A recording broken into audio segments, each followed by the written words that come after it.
Bonjour. Alors, aujourd'hui, je vous propose une vidéo pour parler de l'attention et de la concentration chez les enfants avec un exercice qui va les aider à développer ces deux compétences. Voilà. Donc, l'attention et la concentration sont des capacités qui fluctuent en fonction des individus.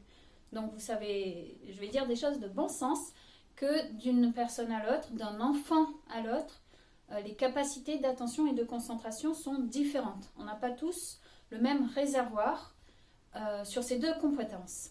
La deuxième chose, c'est que ces deux capacités diffèrent aussi, fluctuent aussi en fonction des circonstances extérieures. On ne se concentre pas aussi facilement lorsque on est fatigué ou lorsqu'on est en état de stress. Donc là, vous voyez assez rapidement le lien avec la sophrologie.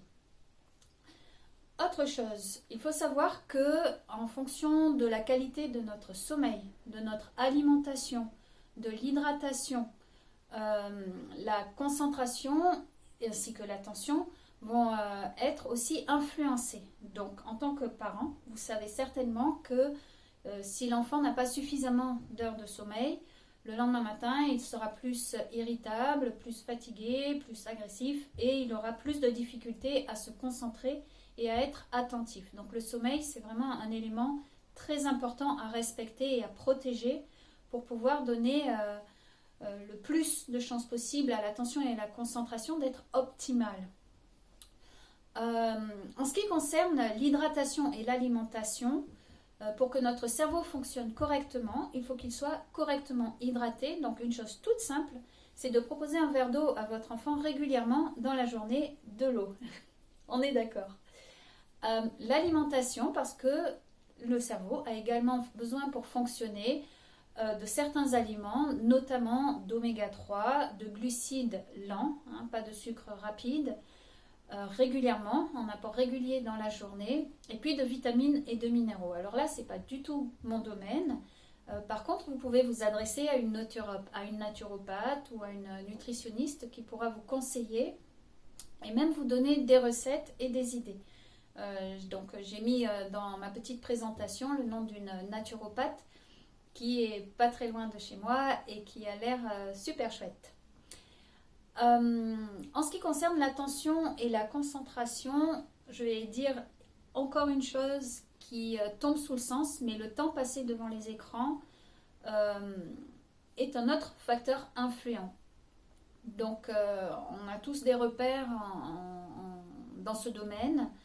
Plus un enfant est jeune, moins il doit passer de temps devant les écrans, parce que de toute façon, son apprentissage va se faire par les cinq sens, par le corps et en bougeant. Donc je reviendrai sur la notion de mouvement dans une autre vidéo, mais c'est vraiment très très important.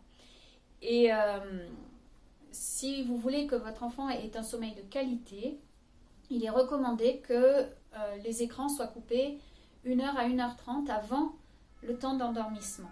Voilà, donc ça ce sont simplement quelques repères de bon sens, quelques rappels en ce qui concerne l'attention et la concentration. Donc moi mon domaine c'est en tant que sophrologue notre monde intérieur, comment est-ce qu'on se met en relation avec nos émotions, avec nos ressentis, avec notre corps. Et donc un exercice que j'ai proposé aux enfants de l'école avec laquelle je travaille, c'est un exercice pour venir concentrer son attention dans les oreilles. Donc on peut faire ça avec les cinq sens, on peut le faire avec la vue, avec le toucher, avec un exercice qui s'appelle mon objet de concentration. Celui que je vais évoquer aujourd'hui, c'est les oreilles. Donc on peut l'appeler les oreilles de chat. C'est très simple, vous allez amener votre enfant dans un état de relaxation en lui proposant d'abord tout simplement d'imaginer que c'est un chat.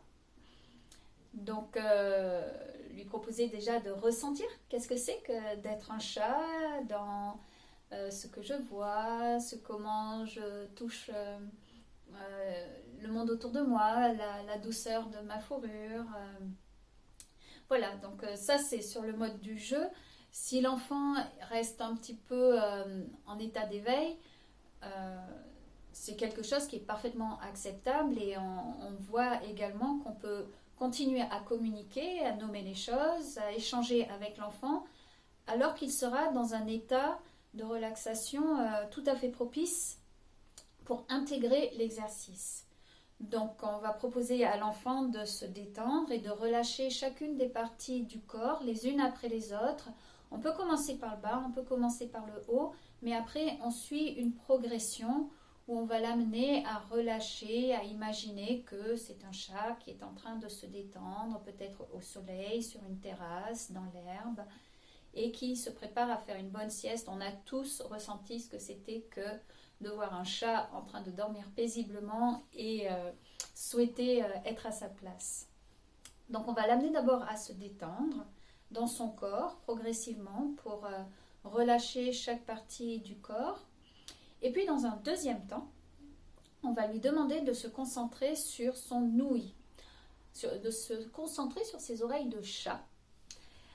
Et d'abord de percevoir tous les petits bruits qui sont les plus proches de lui. Alors on peut commencer par les bruits internes, peut-être le bruit de la respiration, le bruit du cœur, peut-être le bruit des gargouillis du ventre. Et puis petit à petit élargir par cercle concentrique, qu'est-ce qu'il entend juste autour de lui, les bruits qui sont dans la pièce, les bruits qui sont dans la maison. Et puis on va élargir avec l'extérieur, les bruits peut-être la rumeur des voitures qui passent, le vent ou les oiseaux. Et on élargit comme ça de façon à ce que ses oreilles de chat soient attentives au moindre bruit. Et si l'enfant les nomme, parce que souvent les tout petits, en fait, ils ont besoin de partager, c'est très bien aussi. L'exercice, c'est qu'il se concentre et qu'il soit attentif au moindre bruit. Et vous pouvez même l'accompagner en étant attentif vous-même et en lui suggérant des bruits qu'il n'aura pas nommés, mais que vous aurez reconnus et les lui proposer pour lui montrer qu'il peut aussi porter son attention sur ces bruits-là. Voilà, donc c'est un exercice qui peut prendre une dizaine, une quinzaine de minutes tout au plus, mais comme à l'accoutumée en sophrologie, ce qui est important au-delà de l'exercice, c'est aussi la pratique et l'entraînement. Donc aujourd'hui c'est sur l'audition, mais c'est un exercice qu'on peut pratiquer, comme je le disais tout à l'heure, sur les autres sens que nous avons. Voilà. Et à la fin, simplement le ramener dans le ici et maintenant par une technique très simple où on lui demande de s'étirer comme un chat, de bâiller comme un chat qui sort de la sieste et puis de pousser un gros soupir et puis d'ouvrir les yeux et de revenir dans la pièce dans laquelle il se trouve. Voilà. Pour terminer, je vais vous montrer un objet que j'ai utilisé lors d'une séance avec les enfants de l'école et qui a fasciné les enfants. Donc c'est un bol tibétain qui m'a été offert et je vous laisse juste expérimenter ce que les enfants ont entendu.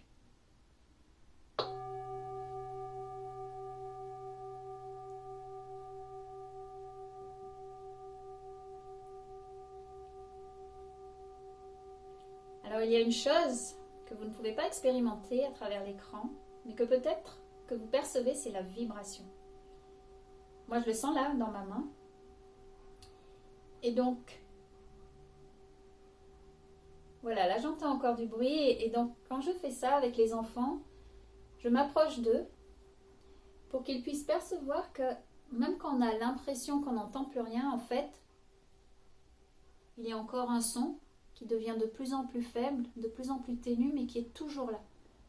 Et là, je vous promets qu'ils sont extrêmement concentrés et attentifs. C'est vraiment quelque chose de magique. Voilà, donc c'est ce que je voulais partager avec vous aujourd'hui en ce qui concerne l'attention et la concentration. Si vous avez des questions, surtout, vous n'hésitez pas. Vous pouvez les mettre en commentaire et j'y répondrai avec un grand plaisir. Et puis c'est tout pour aujourd'hui. Je vous retrouverai pour une prochaine vidéo avec d'autres outils, d'autres conseils pour accompagner votre enfant et avoir un climat familial peut-être un peu plus serein. À bientôt!